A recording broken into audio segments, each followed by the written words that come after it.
असगर वजाहत का एक विश्व प्रसिद्ध नाटक है। जिन लाहौर नहीं देखा वो जन्मे ही नहीं, यानी जिन्होंने लाहौर नहीं देखा वो तो जन्मा ही नहीं। लेकिन आजाद होने के सिर्फ 7 दशक के भीतर पाकिस्तानी फौज और हुक्मरानों ने पाकिस्तान को ऐसा लूटा कि लाहौर ही क्या, पूरा पाकिस्तान बदरंग हो गया। जिस बलूचिस्तान में सबसे ज्यादा प्राकृतिक संसाधन भरे हैं, वही बलूचिस्तान आज पाकिस्तान से आजादी चाहता है।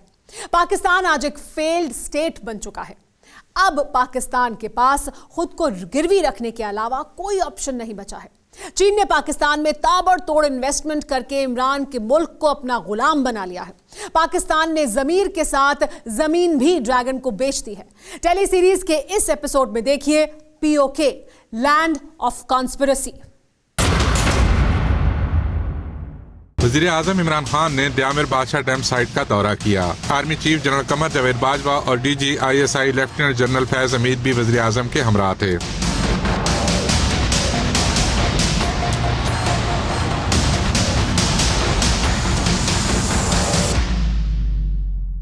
पाकिस्तानी प्रधानमंत्री के साथ बाजवा के टॉप ऑफिसर और ISI के जासूसों की टोली गिलगित बाल्टिस्तान के लिए रवाना हुई। पूरे पाकिस्तान का मीडिया जमा था। इमरान खान बीजिंग को खुश करने के लिए कुछ बड़ा करने वाले थे।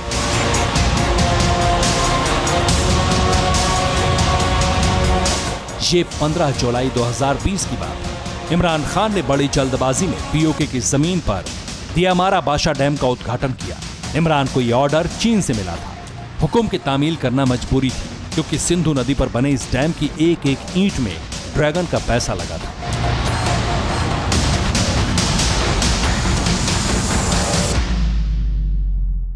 डोकलाम विवाद के बाद ये POK में शी जिनपिंग की फंडिंग से बना तीसरा बांध था। आजाद पट्टन और कोहाला में डैम बनाने का काम पहले ही शुरू हो चुका था, जबकि महल, करोट और चकोटी हट्टिया में चीन स्पॉन्सर्ड डैम बनने अभी बाकी।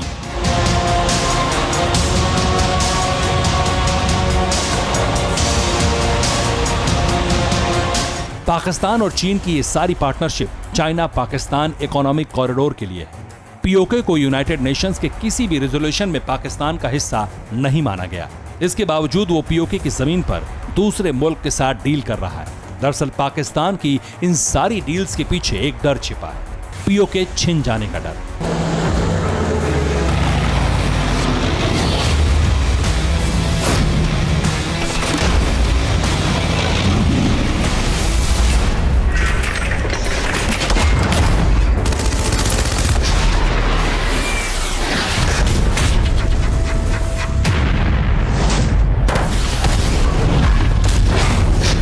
वैसे POK की जमीन पर लाल झंडा फहराने के इमरान के प्लान का विरोध भी शुरू हो चुका है। POK के लोग चीन के खिलाफ जबरदस्त गुस्से में।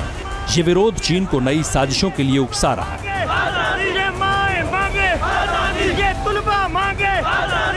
14 जून को गलवान के खूनी संघर्ष में हुए बड़े नुकसान से चीन बौखलाया हुआ था। चीन की बौखलाहट पर एक बड़ी खबर POK से आई। POK के स्कर्दू एयरबेस पर चीन की वायुसेना के फाइटर जेट देखे गए। लद्दाख से स्कर्दू की दूरी सिर्फ 100 किलोमीटर है, और स्कर्दू में चीन की एयरफोर्स की मौजूदगी का मतलब है कि भारत के एयर स्पेस से सिर्फ 5 मिनट की दूरी। अक्टूबर में पाकिस्तानी जनरल बाजवा ने खुद स्कर्दू जाकर तनाव और बढ़ा दिया। If Skardu gets used by China, then and the conflict, we are in a conflict with China, then it is a collusive threat, and we'll deal with it accordingly.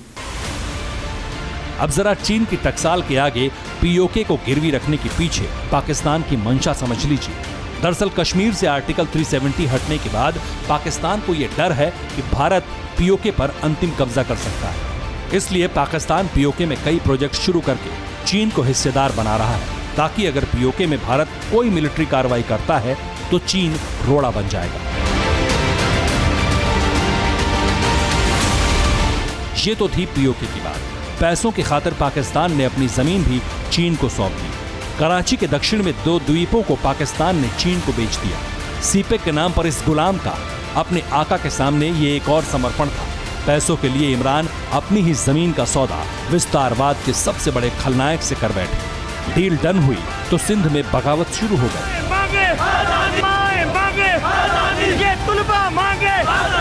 Pakistan के अंदर जिन प्रोजेक्ट्स में चीनी नागरिक और पीएलए के जवान काम कर रहे हैं, वहां अभी से ही तानाशाही के सबूत दिखने लगे।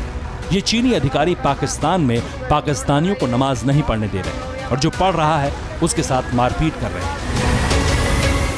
खुद की कारस्तानी, दहशत की नर्सरी और नरेंद्र मोदी की कूटनीति, इन 3 चीजों ने बहुत हद तक पाकिस्तान को दुनिया से अलग थलग कर दिया। पाकिस्तान की हुकूमत और फौज चीन के पैसों पर मौज कर रही है और चीन इस मौज मस्ती की पूरी कीमत वसूल रहा है। भारत के डर के चलते पाकिस्तान चीन की कठपुतली बन चुका है और इस गुलामी की कीमत पाकिस्तान की पीढ़ियां भुगतेंगी, क्योंकि विस्तारवाद के विलेन ने आज तक किसी को खुशी नहीं दी। Bureau report, TV9 Bharatvarsh.